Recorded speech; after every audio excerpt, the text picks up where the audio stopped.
नमस्कार। आज हम बात करने वाले हैं एक ऐसे हुनर की जो सदियों से लीडर्स, इनोवेटर्स, यहाँ तक कि क्रांतिकारियों का सबसे बड़ा हथियार रहा है, और वो है पब्लिक स्पीकिंग।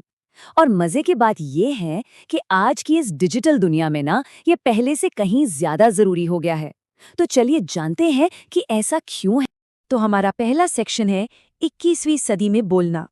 यहाँ सवाल ये उठता है कि क्या ये वाकई एक जरूरी स्किल है या बस एक पुरानी कला जो अब किसी काम की नहीं रही। और ये सोचना मतलब बिल्कुल लाजमी है।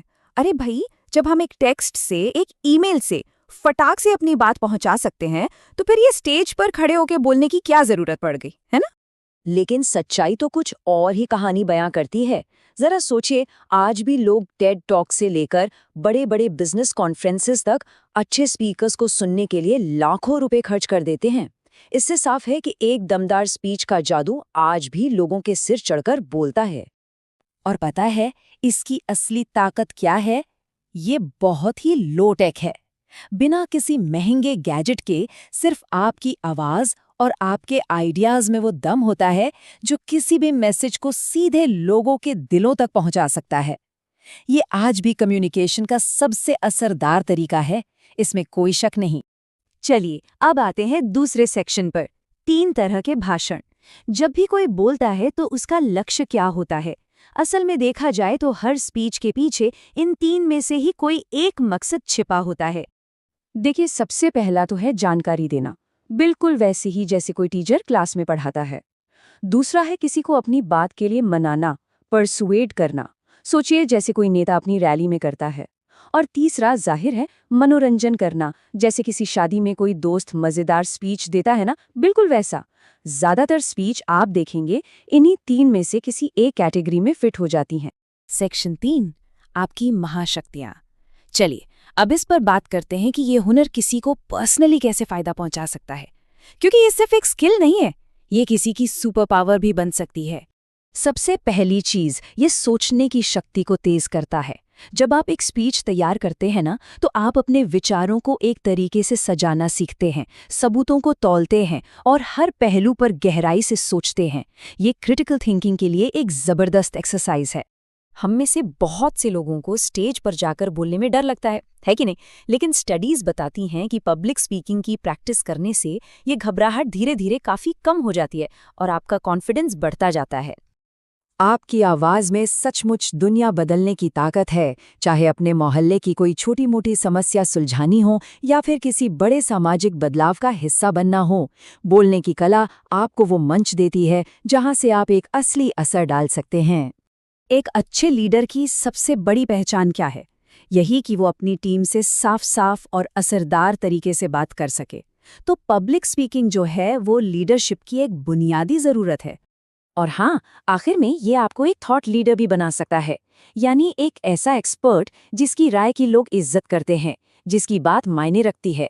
अपने आइडियाज को सही ढंग से लोगों के सामने रखना ही तो अपनी पहचान बनाने का सबसे अच्छा तरीका है। अब आते हैं हमारे चौथे सेक्शन पर। ये समझना बहुत जरूरी है कि पब्लिक स्पीकिंग की परिभाषा अब बदल चुकी है। अब ये कोई एक तरफा भाषण नहीं रहा, बल्कि ये एक 2 तरफा बातचीत बन गया है। तो पहले क्या होता था? कम्युनिकेशन का एक लीनियर मॉडल हुआ करता था। इसका मतलब बड़ा सीधा था। एक स्पीकर है, वो अपनी बात ऑडियंस तक पहुंचाता है और बस बात खत्म, कहानी पूरी। मतलब एक वन वे स्ट्रीट की तरह, जहां ट्रैफिक सिर्फ एक ही दिशा में चलता है।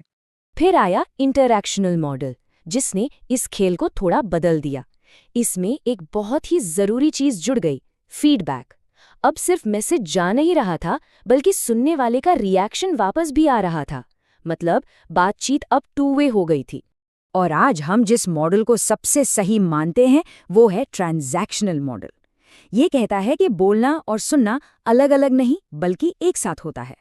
स्पीकर और ऑडियंस दोनों एक ही समय पर मैसेज भेज भी रहे हैं और रिसीव भी कर रहे हैं। ये बिल्कुल एक लाइव बातचीत की तरह है, जिसे दोनों मिलकर बना रहे हैं। इसी मॉडल का एक बहुत जरूरी हिस्सा है फील्ड ऑफ एक्सपीरियंस। देखिए, सीधी सी बात है, हमारी परवरिश, हमारी संस्कृति और हमारे जो निजी तजुर्बे हैं वही तय करते हैं कि हम किसी बात को कैसे कहते हैं और कैसे समझते हैं। जब 2 लोगों के अनुभव एक जैसे होते हैं ना, तो उनके बीच का कनेक्शन और कम्युनिकेशन दोनों ही मजबूत हो जाते हैं। ये जो बातचीत वाला आइडिया है ना, यही डायलॉजिक थ्योरी का बेस है।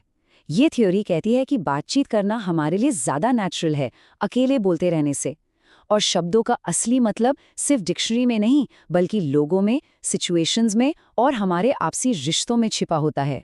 तो अब आते हैं हमारे आखिरी सेक्शन पर, अपनी आवाज़ ढूंढना।